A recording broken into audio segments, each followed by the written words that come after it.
and thanks for joining us on Chicago Tonight. I'm Brandis Friedman. Here's what we're looking at. The Trump administration has directed AmeriCorps to halt millions in federal grants. Chicago organizations are feeling the impact. Hear from the author of a new book arguing a very different reason for gun violence. My main concern was the execution of an innocent person. And remembering George Ryan, the former governor with a complicated legacy who died last week. Now to some of today's top stories. Another member of the Illinois congressional delegation makes it official. Congresswoman Jan Shakowski will not run for a 15th term. Shakowski has represented her North Side and North Suburban district for the last 26 years, championing rights for the LGBTQ community, supporting Barack Obama early in his race for president, and opposing the war in Iraq. Her announcement sets off a free-for-all for a coveted seat representing an overwhelmingly Democratic district. 26-year-old Kat Abu-Ghazala announced in March that she would run for the seat. April was Chicago's least deadly single month in more than a decade. The police department's monthly crime stats show that the 20 homicides throughout the city last month were also the fewest for any April since 1962. April of 2024 saw 38 homicides, and there were 53 in April of 2023. So far in 2025, 116 homicides reflects a 24% decline compared to the first 4 months of 2024. CPD says shootings and shooting victims are also down compared to last year. Speaking at a separate event today, Mayor Brandon Johnson credited a holistic approach. It's not just because of one entity, it's because of the collective work, making sure we're investing in housing. That's how we build safer communities, investing in our small businesses. That's why I put forth the $1.25 billion investment for housing and economic development. Those two components together is how we build better together. And we'll have more on gun violence later in the program with the director of the University of Chicago Crime Lab. A former chief of staff to Mayor Richard M. Daley and senior vice president of the Obama Presidential Center, Lorie Healey, has died. Her family says the 65-year-old died after a battle with pancreatic cancer. Healey also served on the board of the City Club of Chicago. In a statement, former Mayor Daley called her, quote, a brilliant leader whose tireless spirit and deep commitment to public service set her apart. From major civic developments to international events, Lorie's clarity of vision and gift for collaboration made her an essential force in our city's most important achievements. Up next, the impact of the Trump administration's latest round of moves to slash funding for an organization with nationwide impact. That's right after this. Chicago Tonight is made possible in part by the Alexandra and John Nichols family, the Jim and Kay Mabee family, the Polk Brothers Foundation, and the support of these donors.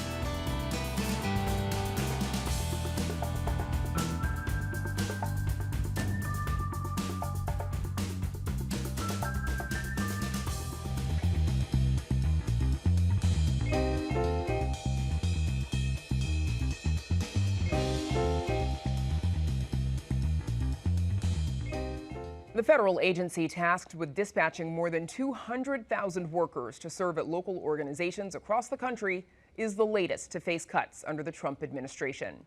AmeriCorps was directed to terminate nearly $400 million in grants, roughly $34 million of which are invested in Illinois.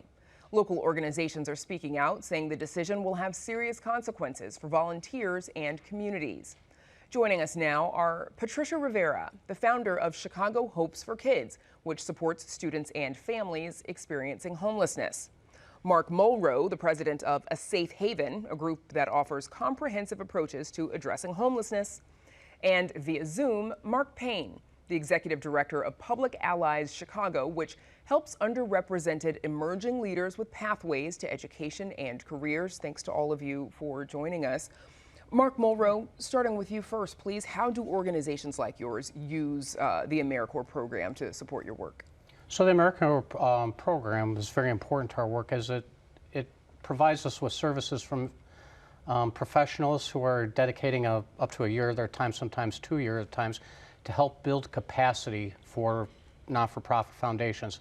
So, put it quite simply, they come in and they do work that we otherwise would not be able to get done because we couldn't afford the position, or funding for that position would not be available through our general revenue funding. So it's really a great program that allowed, in our organization, we had master level AmeriCorps volunteers coming in, helping build tools to better serve our clients. They were working on HR programs. They were working on better ways to define the metrics of how we serve people, and understanding how those services had impacts on individual lives.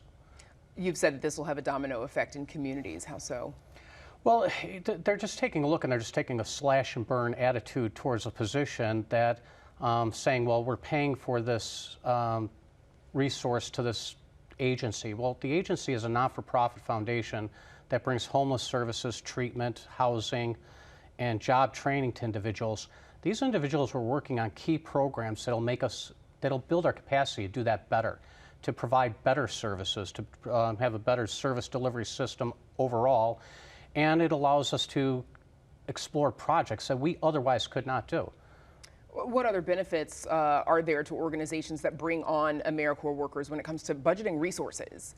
Well, budgeting resource, I mean, that's the largest. I mean, some of these individuals we could not afford to bring on. I mean, quite honestly, we've had graduate level students come in that are taking a year off of their career path to come in to make a social impact. They don't work for a lot of money. They work for a stipend. So when we take a look at this, they were building programs that trickled down to the community. They were helping build resources that trickled down to the community. And those are resources that we couldn't do without them, or without this kind of program. Work that you do without the support of AmeriCorps. Yeah. Patricia Rivera, how are volunteers at Chicago Hopes for Kids responding to this? Okay, well, we have a different type of volunteer. They're a direct service volunteer through the national and state program, and those volunteers are able to do direct service with students. So our program mainly focuses on providing after-school help, especially in literacy and enrichment, for children who are experiencing homelessness. We actually go into homeless shelters, and the AmeriCorps members often are one-on-one with a student, helping them improve their literacy skills, helping them do their homework, and then providing enrichment activities for the children. So we have a group of students, up to maybe 15, with AmeriCorps volunteers who are there usually 4 afternoons a week, working with students as well as community volunteers. But the AmeriCorps people were really helping us with that direct service every single day to provide consistency to the children. They also get training in trauma-informed care, because these are children who have had experiences with homelessness, which is really extremely difficult, and it's a kind of an emotional, what do I want to say, emotional time for the kids in terms of trying to fit in to a new school sometimes, to a new place where they don't have anything that they've had before. So if these volunteers are experiencing cuts, is your organization, are you able to help them in any way? And without them, then what happens of all those services that you just named that are not being provided? Well, we have to really change the way we focus our program. We still want to provide literacy services, but it won't be one-on-one. Maybe it would be small groups. We'll have to get a lot more community volunteers. In the past, before we had an AmeriCorps program, we were not able to provide the consistency that really has helped impact the children and helped them do much better in school. We've had volunteers that have only been able to give us like 1 afternoon a week rather than 4 afternoons a week. We'll also have to really change our summer program, because that really depends on our direct service volunteers. We're going to try and get more community volunteers, and we actually depend on our board as well to help us out during this time. Hopefully, I imagine recruiting recruiting community volunteers, that's another project, which means someone on your staff would have to take on. Mark Payne, you're an alum of the program. What drives someone to sign up to become an AmeriCorps volunteer? Thank you. I am an alum. I'm an alum, proud alum of 1996. Public Ally Chicago has been around since 1993. And since 1993, we have graduated over 1,000 diverse young leaders. So we have 1,000 alum in the city who have graduated from our program in the city of Chicago and represented over 400 nonprofits. So what would drive somebody to say that they care about the civic life of Chicago, that they want to serve and lead in Chicago? So that's what drives us, and we care about our neighborhoods. We care that we look at neighborhoods from an asset-based lens. We care about schools, we care about health clinics, and we care about leaders that you normally would not think would be leaders or need that extra step. That's why people join Public Ally Chicago. And what are the volunteers themselves? What do they take away from the experience? What do they gain? You know, first of all, they gain, one, they serve at a nonprofit or government agency for 10 months. And so for 4 days a week, they serve under leaders, leaders who are working every day to make changes, systemic changes in Chicago. And during that time, they work in schools, they work in health clinics, and they take away how to really lead. They learn about budgets, they learn about integrity, they learn about asset-based work, they learn about public safety, public health. It's an organization that really focuses on the skills, the gifts that you need to become a leader and serve in Chicago. And a lot of our allies, they serve nationwide.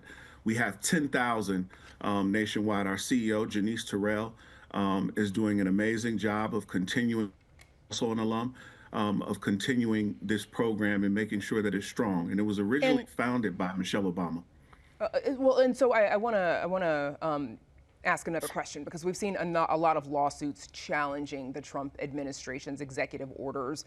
Mark Mulrow, is there any recourse for AmeriCorps? Have you heard anything yet? We've seen a lot of lawsuits from varying organizations. Varying organizations and the AGs, state AGs are filing lawsuits because, you know, one, the executive branch's ability to cut this program, a congressionally funded program, is at debate across the board all over. And so you're going to see a lot more lawsuits. But the only problem with that is the impact to the organizations waiting for those lawsuits to work their way through, or just even re-engage these individuals again. And at this point, is the damage already done if you've had to let go of your volunteers? The damage is done, but I mean, I think another thing that was brought up is that these volunteers who come in sometimes go into the field after working in AmeriCorps for a year, up to 10 months or 2 years. Sometimes they become the new leaders in the field.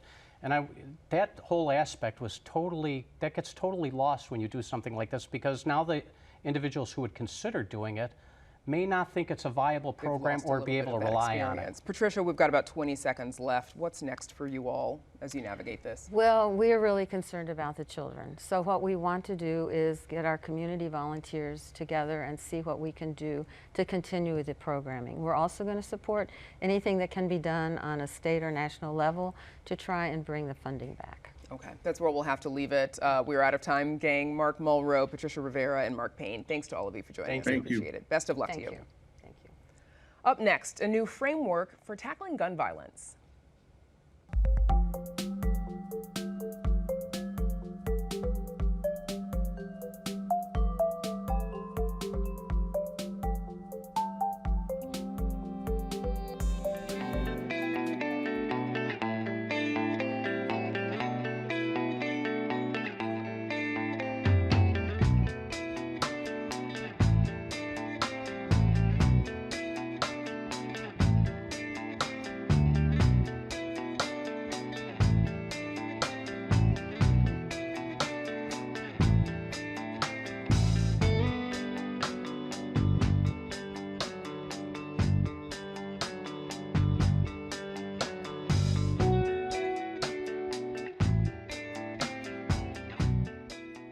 The U.S. gun homicide rate is 26 times higher than other developed countries. For decades, conservatives and liberals have fiercely debated what drives the nation's gun violence epidemic. But a new book called Unforgiving Places, The Unexpected Origins of American Gun Violence, says neither side has it quite right and suggests a new pathway to stop these acts of violence before they start. Joining us now is Ludvig. Ludwig, director at the University of Chicago Crime Lab, I apologize, and the author of Unforgiving Places. Thank you so much for joining us. Thanks so much for having me. Of course. So you explained there are sort of two types of conventional wisdom about what causes gun violence. What are those? Yeah, so I think the main argument in the book is that we haven't made more progress on this problem of gun violence in America because we've largely misunderstood it. The conventional wisdom on the right for a long time has been that gun violence is due to morally bad people who aren't afraid of whatever the criminal justice system is going to do to them. And that leads you to think that the only solution is to disincentivize gun violence by threatening people with bigger criminal justice sticks. On the left, most people think the problem of gun violence is mostly due to bad economic conditions. People just desperate to feed themselves, to feed their families. And that leads you to think that the only thing you can do to address the problem is to disincentivize it by improving the alternatives to crime through jobs programs and social programs.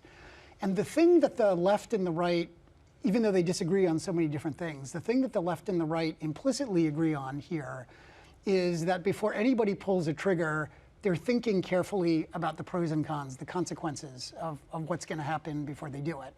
And that's not what most gun violence is in Chicago or in America more generally. You know, when you look at most shootings in the city, you can see that most of them are in their arguments. They're crimes of passion, not crimes of profit, recognizing that rage is one of the most powerful of all human passions. So it's a in the spur of the moment thinking that goes sideways and ends in a tragedy because someone's got a gun. And that's not the moment when any of us are really responding to incentives very much. We often hear CPD referring to it as a beef, right? Like a beef that just escalates and gets out of hand, and before you know it, because someone in that beef had a gun, we have the tragedies that we talk about so much.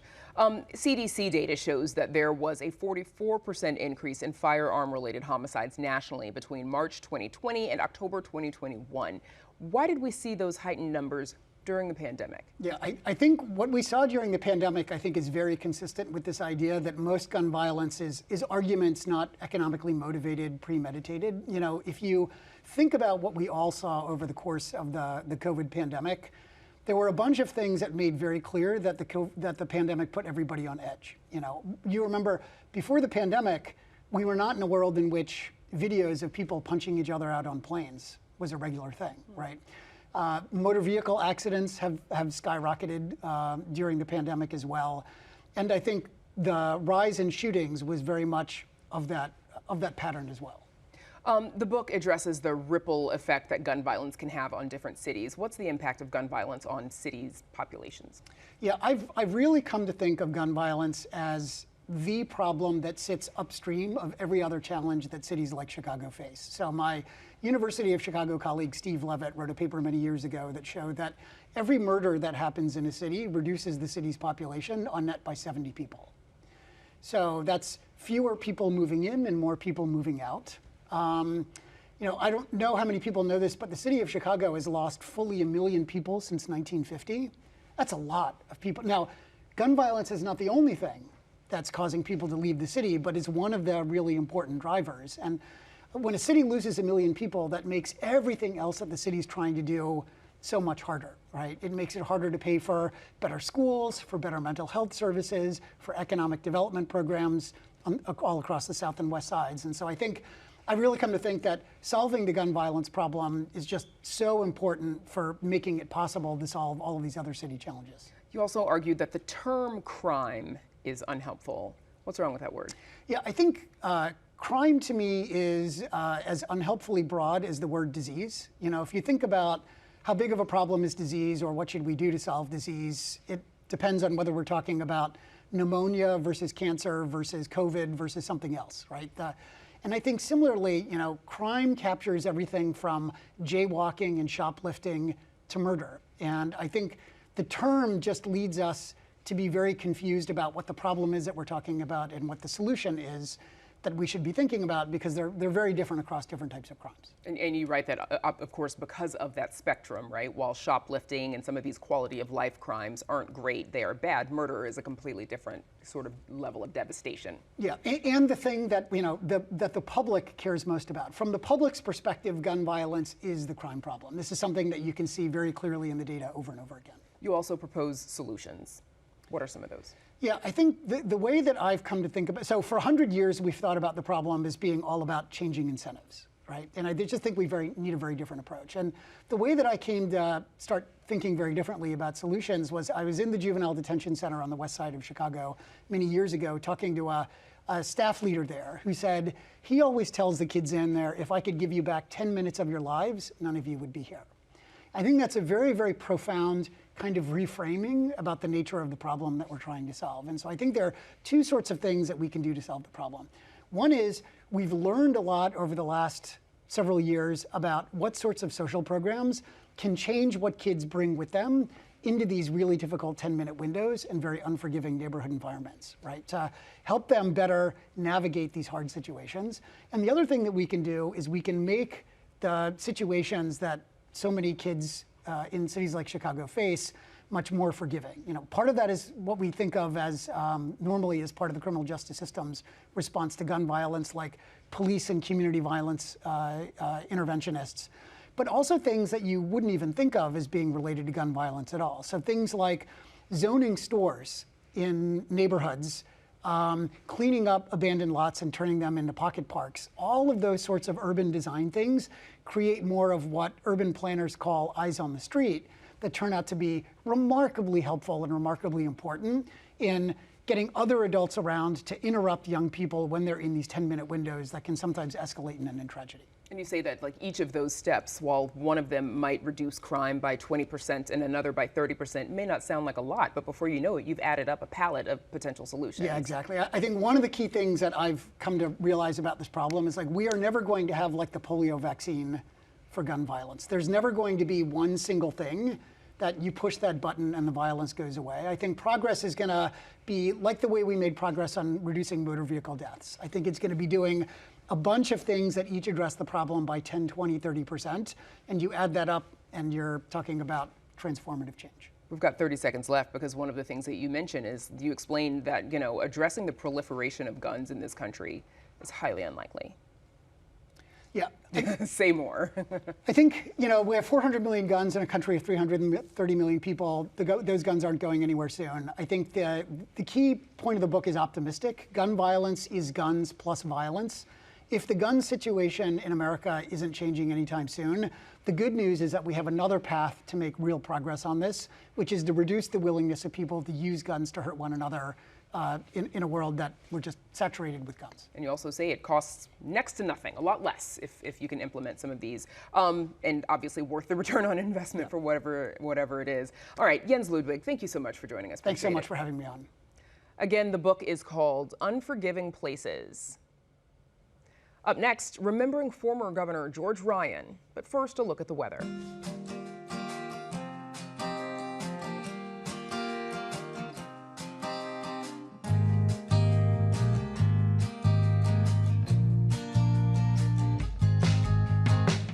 Former Illinois Governor George Ryan died last week. His complicated legacy includes putting a moratorium on the death penalty in Illinois when he was governor, after voting in favor of it early in his legislative career. Ryan also served more than 5 years in federal prison on a corruption conviction relating to when he was Illinois Secretary of State.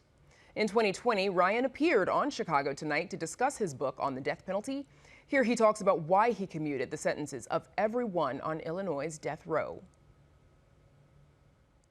My main concern was the execution of an innocent person. And there was a lot of people that were very close that were innocent that almost got executed.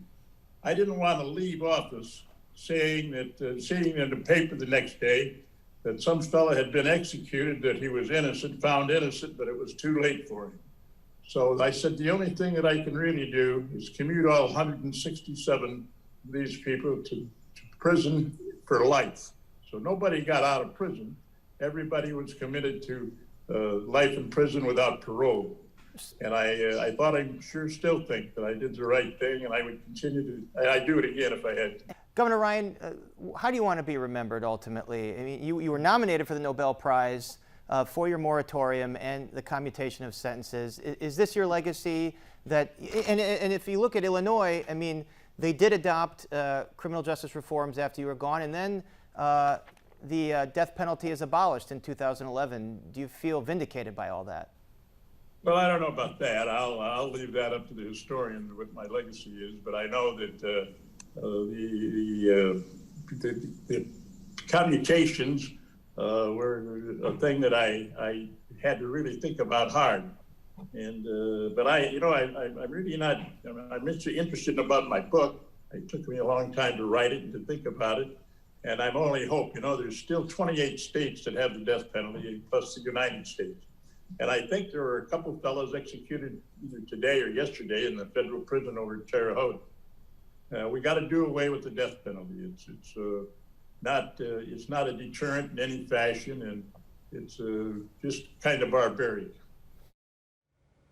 Former Governor George Ryan died on Friday at the age of 91. And that's our show for this Monday night. Join us tomorrow night at 5:30 and 10. Now, for all of us here at Chicago Tonight, I'm Brandis Friedman. Thank you for watching. Have a good night.